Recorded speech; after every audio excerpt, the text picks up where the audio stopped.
آج کل ایسے بھی کچھ لوگ نکلے ہیں کہ جو بابا گیری کے پیچھے ہوتے ہیں اور باباؤں کو ڈھونڈتے ہیں نا۔ ایک شخص کہنے لگا کہ ہم صرف نماز، وہ بھی کہنے لگے کہ نماز جو پڑھنے لائیے، 10 انگوٹیاں ہاتھ میں تھی۔ اس سے کہا گیا کہ حضور نماز کے لیے، تو بولے ہاں ہم نماز نہیں پڑھتے نماز۔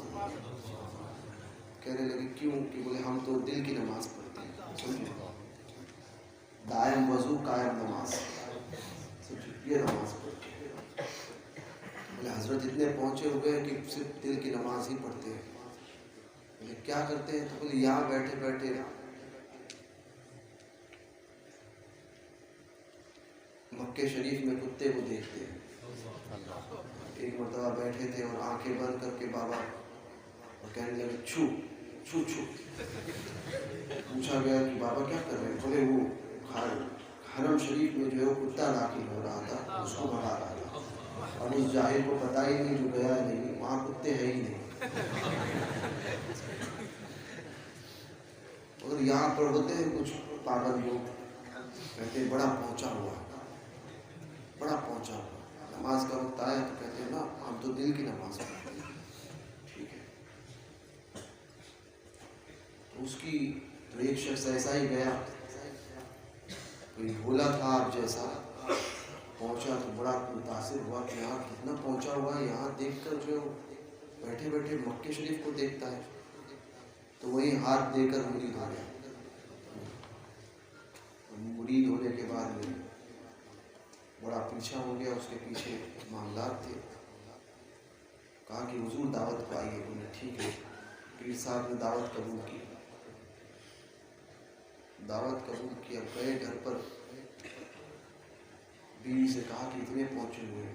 بیوی بڑی ماہر تھی اس مسئلے میں، اور عورتوں کا مسئلہ ایسا ہے کہ عورتیں ہوتی ہی ٹیڑھی ہیں، جس کو مان لے اس کو ایسا مانتی ہے کہ پھر ساری دنیا کہے کہ یہ غلط ہے، عورت نہیں مان لیتی، اور جس کو غلط سمجھ لے پھر ساری دنیا اس کو صحیح دکھائے، عورت کبھی اس کو صحیح نہیں کہتی۔ یہی عالم عورت کا ہوتا ہے، سمجھے؟ کہ عورت اگر کسی کو مان لے تو پھر مان لیتی ہے، نہیں تو ساری زندگی شوہر ولی بھی ہوگا تو نہیں مانے گی، سمجھے؟ مان لے تو پھر ساری دنیا اگر کہہ دے کہ یہ غلط ہے تو نہیں، تیار ہی نہیں مانا، اس کی عقیدت ایسی ہوتی ہے۔ ایک اللہ کے ولی تھے، ایک شخص تھا جس کی عورت اس کو بہت پریشان کرتی تھی۔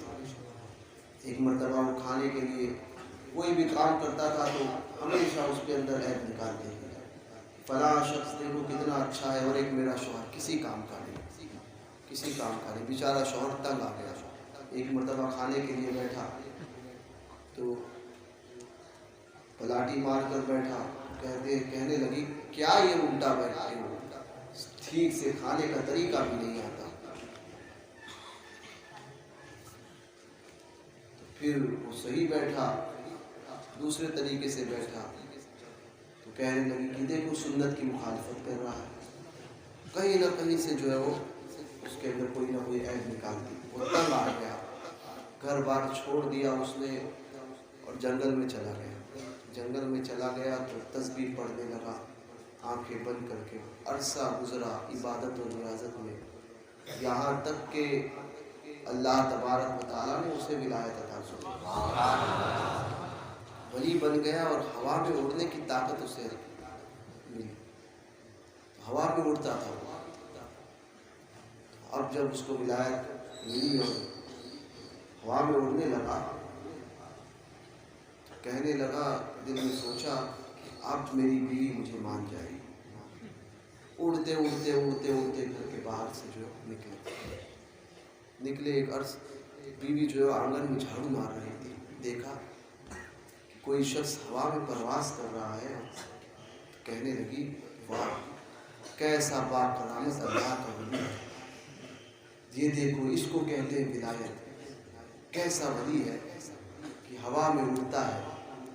اللہ پر بڑا ادب کیا ان سے، اور کہنے لگی ایک میرا شوہر تھا جو کسی کام کا نہیں، کسی کام کا نہیں، ایک میرا شوہر تھا جو کسی کام کا نہیں، اور یہ دیکھو اللہ کے ولی ہوا میں اڑ رہے ہیں۔ اب یہ بات اس خاتون کے شوہر نے سنی، اس اللہ کے ولی نے سنی، تو دل میں سوچا ہاں آج یہ مجھے مان جائے گی، آج مجھے مان جائے گی کہ میں وہی ہوں اس کا شوہر جو مجھے ولایت ملی، اور آج واقعی اس نے میری تعریف کی، آج مجھے مان جائے گی۔ اڑتے اڑتے نیچے اترے، اب یہ بڑی ادب کے ساتھ کی حضور میرے آنگن میں تشریف لائے ہیں، بہت بولے حضور تشریف لائے، بڑی خوش ہوئی، حضور آئیے بیٹھیے، حضور کیا کھائیں گے؟ کہ ظاہر سی بات ہے ایسا اڑنے والا یہاں بھی کوئی آ جائے تو سارا سودہ اسی کے پیچھے پڑ جائے گا، بلکہ سارے لوگ سمجھے واقعی کوئی بہت بڑا معاملہ ہے۔ ٹھیک ہے، آپ کے نصیر آباد سے قریب ایک آسودہ ہے نا، وہاں پر ایک بابا نے اسی طرح سے چمتکار دکھایا تھا، اور آپ نے جیتے جی اپنا گنبد آج بھی تعمیر کر کے بھاگ گیا ہوں۔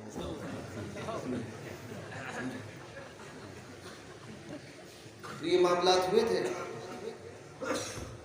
بڑی تعظیم سے کہنے لگی کہ حضور آئیے، میری قسمت کہ آپ میرے گھر تشریف لائے، ایسا ویسا، حضور کیا کھائیں گے، ایسا ویسا۔ حضرت نے دیکھا کہ بڑی تعظیم کر رہی ہے، اب تو جو ہے وہ 100% مجھے مان جائے گی۔ حضرت نے قریب گئے تو یہ تھوڑا پیچھے ہوئی، اور قریب گئے تھوڑا پیچھے ہوئی، کہا ڈرو مت، مجھے پہچانا؟ غور سے دیکھ رہی ہے، کہا بیگم میں تمہارا وہی شوہر ہوں جس کو تم ناکارہ کہتی تھی، دیکھو آج اللہ نے مجھے کیسا مقام عطا کیا۔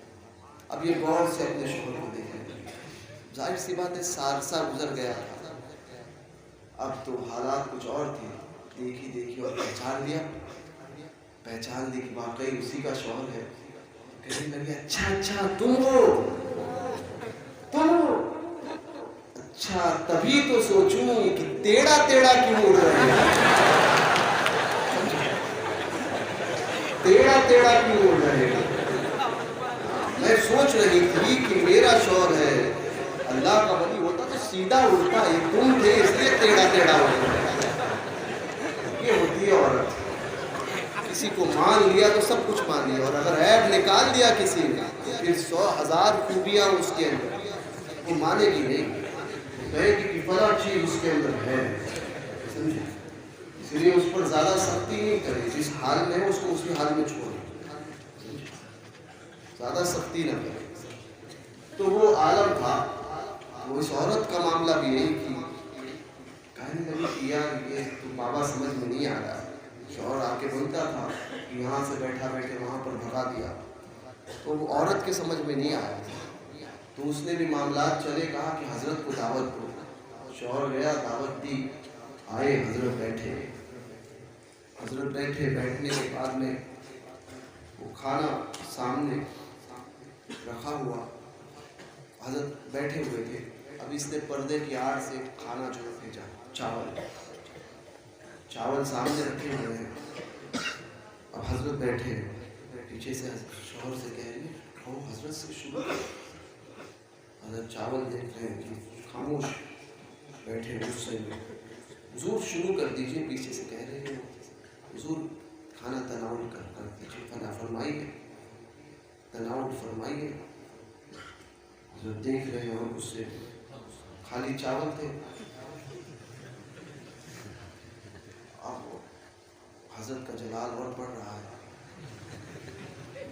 حضرت نہیں حضرت تھے تو اور جلال بڑھ رہا ہے، کہا حضور کیا بات ہے، کھانا کیوں نہیں شروع کر رہے؟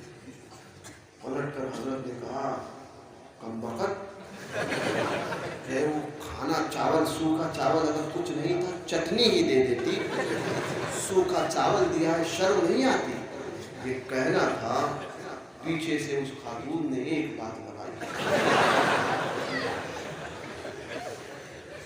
بابا گرا آگے، بیلن لیا آگے مارنے کے لیے، اس کو مارا، کہنے لگی کیسا بابا ہے، یہاں بیٹھے بیٹھے مکے کے کتے کو بھگاتا ہے، کھانے کے نیچے بوٹیاں رکھی تھی نظر نہیں آیا؟ چاول تھا، چاول کے نیچے کھانا سالن وغیرہ سب رکھ دیا تھا، بوٹیاں تھی، وہ نظر نہیں آیا؟ اور کہتا ہے دل کا کھانا کھاتے ہیں، دل کی نماز پڑھتے ہیں، تو کھانا بھی دل کا کھا لیتا، کھانا بھی دل کا کھا لیتا، توجہ کر لیتا کہ کھانا کھا رہا ہوں، کپڑے بھی دل کے پہن لیتا، اسے کپڑے بھی پہننے کی ضرورت نہیں، دل میں پہن لے لیتا، اور اگر کھانا کھانے کے بعد میں حاجت آئے تو وہ بھی دل میں کرو، اس کے لیے بھی کہیں مت جاؤ۔ نماز دل کی پڑھ رہے ہو تو یہ ساری چیزیں کیوں نہیں تمہاری ہوتی؟ کھانے کے لیے پیر صاحب کو چاہیے کھانا، سونے کے لیے جو بستر چاہیے، ٹھنڈ ہو تو کمبل چاہیے، تو یہ ولی نہیں ہوتے، یہ اولیاء کاملین جن پر جذبی کیفیت تعلیم ہوتی ہے، ان کو اپنا ہوش ہی نہیں ہوتا، وہ ٹھنڈ میں بھی ہو، سردی میں بھی، کسی حالت، گرمی میں بھی ہو، ایک ہی کپڑا ان کا پسند ہے، ہو تو ہو، میسر آئے تو آئے، ورنہ کوئی معاملہ نہیں۔ ایسے کئی بزرگ آپ نے بھی دیکھے ہوں گے، واقعی جو بزرگ